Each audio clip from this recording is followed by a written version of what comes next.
রাজনৈতিক অঙ্গীকারের দরকার।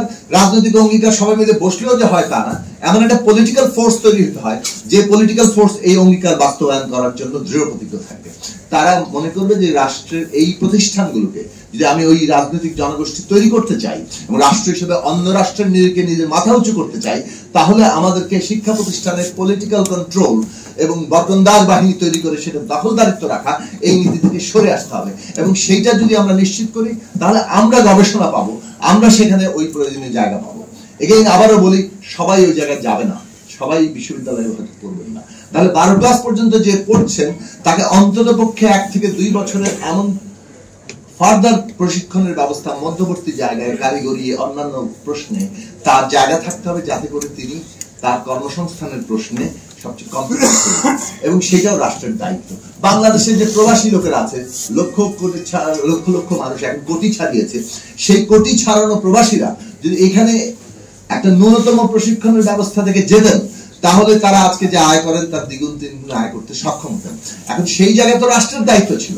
আমাদের এখানে যে প্রকল্প নেওয়া হয় না তা না, কিন্তু এইটা অগ্রাধিকার না, এটা যে কম্প্রিহেন্সিভ প্ল্যানিং এর মধ্যে দিয়ে আমাদেরকে এখানে ওই বিনিয়োগটা আনতে হবে। কোন বিনিয়োগে আমার কোন রিটার্ন, এটা যদি একেবারে খুবই কি বলে যে ক্রুড অর্থনৈতিক জায়গা থেকে বিবেচনা করা হয়, তাহলে এইটা অগ্রাধিকার জায়গা হওয়ার কথা, যেটার উপর দাঁড়িয়ে বাংলাদেশ আছে। রেমিটেন্স ছাড়াই দেশের এত এই সমস্ত মানে যাকে বলে যে আমাদের এখানে গরিবের ঘোড়া রোগ আছে না, অনেক রকম প্রকল্প আমরা দেখি, এগুলো তো আসলে কেউ মানে এখানে যেতে পারতো না।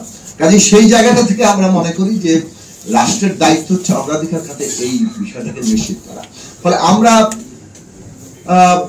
বাংলাদেশে বিদ্যমান বাস্তবতাতে আমাদের জনগোষ্ঠীর জন্য তার মানে অধিকারের সীমাকে এইটুকু জায়গায় প্রসারিত করতে চাই, যাতে করে যেটা অ্যাচিভেবল, যেটা সম্ভব, সেটাও যে এই লুটেরা আগ্রাসী অর্থনীতির কারণে সম্ভব হচ্ছে না এবং তার পাহারাদার যে রাজনৈতিক শক্তিগুলো আছে তাদের কারণে সম্ভব হচ্ছে না, সেটা আজকে মানুষের সামনে তুলতে পারতে হবে।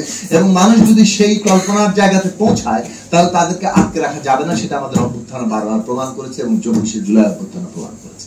প্রথম দরকার মানুষের মধ্যে সেই স্বপ্ন এবং কল্পনা, সেইটার জায়গা যদি তৈরি হয়, সেই আলোচনা যদি সমাজে ছড়িয়ে পড়ে, তাহলে এটা সম্ভব। কিন্তু দুর্ভাগ্যবশত সেই আলোচনায় খুব বেশি আগ্রহ থাকে না মিডিয়ার।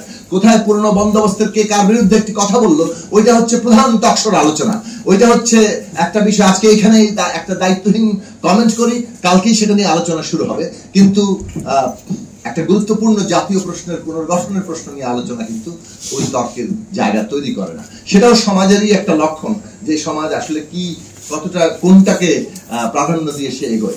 যে সমাজে গুরুত্বপূর্ণ আলোচনা গুরুত্ব পায় না, তো সেই সমাজ আসলে নিজে কতটা প্রস্তুত হয়েছে নিজেকে মানে বিকশিত করার জন্য, সেটাও গুরুত্বপূর্ণ প্রশ্ন।